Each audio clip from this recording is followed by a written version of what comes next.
नमस्कार दोस्तों, एक बार फिर से स्वागत है आपका हमारे चैनल में।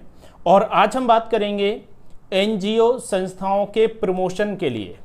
दोस्तों, अगर हम कोई भी संस्था चला रहे हैं, कोई भी इस तरह का संगठन है, कम्युनिटी है, और हम चाहते हैं कि उसमें ज़्यादा से ज़्यादा लोग सदस्य बने, हमारे कार्यक्रम जो हों उनमें ज़्यादा से ज़्यादा भागीदारी हो, साथ में जो कार्यक्रम हमने किए हैं वो ज़्यादा से ज़्यादा यूजर्स तक, व्यूअर्स तक पहुँचे, उसके लिए हमें कई सारे ऐसे छोटे छोटे काम करने होते हैं। सबसे पहला हमारे लिए ज़रूरी काम है कि हमारे पास प्रॉपर सोशल प्लेटफॉर्म्स हों, जिसमें हमारे पास फेसबुक पेज, ट्विटर अकाउंट, आपका व्हाट्सएप तो नो डाउट होता ही है, लेकिन व्हाट्सएप का भी अगर बिजनेस बना लिया जाए तो और बेहतर, जिसमें हम अपनी पूरी प्रोफाइल को मैनेज कर सकें। उसमें हम अपनी वेबसाइट का यूआरएल भी लगाएंगे, प्रॉपर लोगो भी लगाएंगे और एक रेगुलर बेसिस पर उसमें हम स्टेटस अपलोड करेंगे।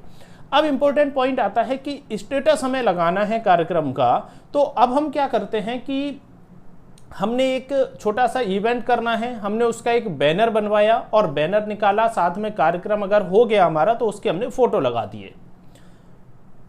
अब होता क्या है, हम चाहते हैं कि हर कार्यक्रम के, हर छोटे कार्यक्रम के, या कभी कभी बीच बीच में डोनेशन के लेके, या कभी कभी मीटिंग्स को लेके उसके भी बैनर हमारे सर्कुलेट होते रहें। उसके लिए एक बहुत अच्छा हम आपको यहाँ एग्जांपल देंगे, NGO banner maker. NGO banner maker play store पर आपको ऐप मिल जाएगा।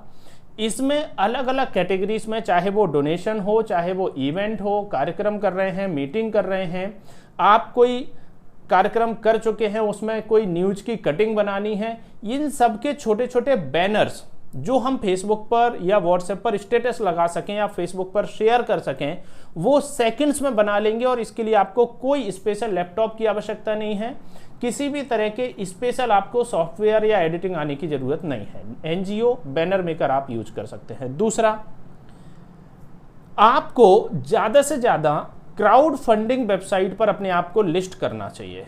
फॉर एग्जाम्पल, अगर आप चाहते हैं कि आपकी संस्था ज़्यादा से ज़्यादा जगह पर जब दिखेगी तो कहीं ना कहीं इनडायरेक्टली एक भरोसा बनता है दूसरे व्यक्ति को जो आपको सर्च कर रहे हैं।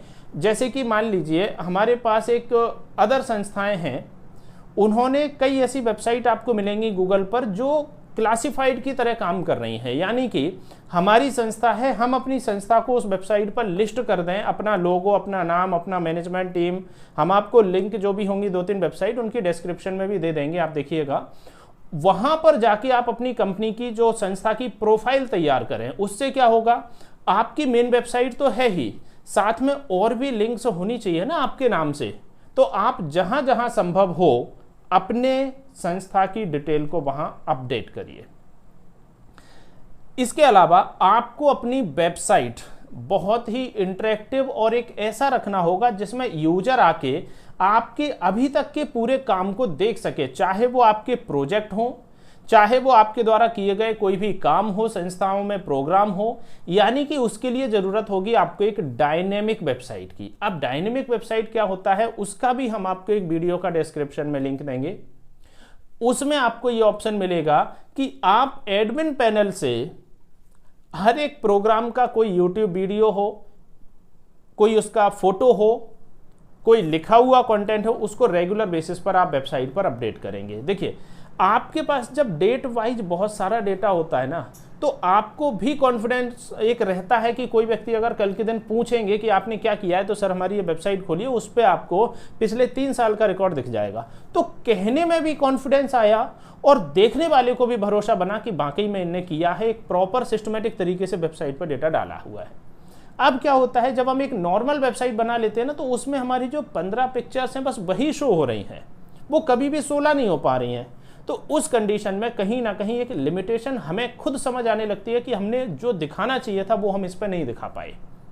तो हमें यहाँ वेबसाइट को थोड़ा डायनेमिक की साइड जाना पड़ेगा। रेगुलर हमें बैनर्स कुछ ना कुछ शेयर करते रहना पड़ेगा। देखिए, होता क्या है, जब तक हमारे नाम को कोई व्यक्ति 10 बार नहीं देख लेता, उसके दिमाग में हम नहीं बैठने वाले। ये प्रैक्टिकल पॉइंट है। जब हम एक ही चीज को 10 बार 15 बार देखते हैं ना, तो हमें ध्यान आता है कि अरे वो कुछ है ऐसा सिस्टम जो हमने देखा हुआ है पहले, फिर वो उस पर क्लिक करने का प्रयास करते हैं।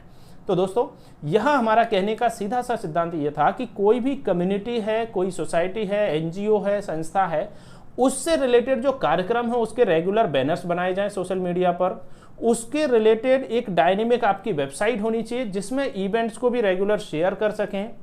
प्रॉपर आपकी मैनेजमेंट टीम रेगुलर अपडेटेड होना चाहिए। ऐसा नहीं है कि जो हमारे अब सदस्य हैं ही नहीं वो भी आज वेबसाइट पर दिख रहे हैं। ये कहीं ना कहीं एक बार अगर लोगों को ये पता चला ना कि ये मेंबर तो जा चुके हैं अभी भी वेबसाइट पर दिख रहे हैं, तो भरोसा हट जाता है। क्यों? क्योंकि ये अपडेटेड नहीं है।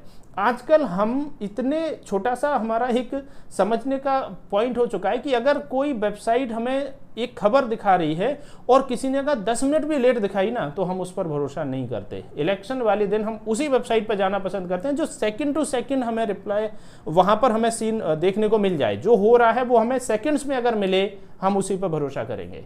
अगर कहीं भी 10 मिनट भी लेट है ना हम उस वेबसाइट को बिल्कुल छोड़ देंगे, हम वहां नहीं देखेंगे।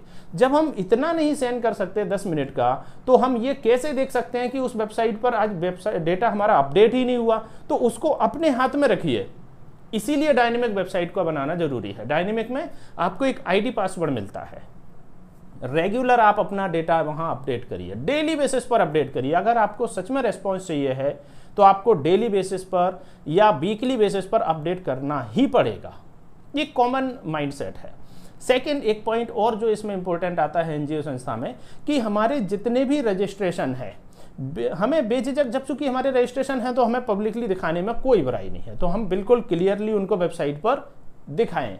कई बार हमारे ऐसा होता है कि हमारी वेबसाइट थोड़ी सी पुरानी हो गई, संस्था का रजिस्ट्रेशन पुराना हुआ, तब हमें 1280G मिला, तो जब मिला तभी उसको अपडेट जरूर करें। चाहे वो मैनेजमेंट टीम हो, चाहे कोई कार्यक्रम से संबंधित हो, हर चीज को हमें रेगुलर यहाँ पर अपडेट करना चाहिए वेबसाइट पर।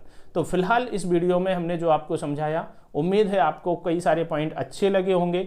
एनजीओ बैनर मेकर को जरूर यूज करिए, डायनेमिक वेबसाइट के साथ जाइए और आप देखेंगे कि आपको कई सारे बेनिफिट इससे नजर आएंगे। फिर भी अगर आपका कोई क्वेश्चन हो आप कमेंट में लिखिए। इसी तरह के वीडियो जानने के लिए, देखने के लिए चैनल को सब्सक्राइब करें। वीडियो अच्छा लगा है लाइक कीजिए। बहुत बहुत धन्यवाद आपका।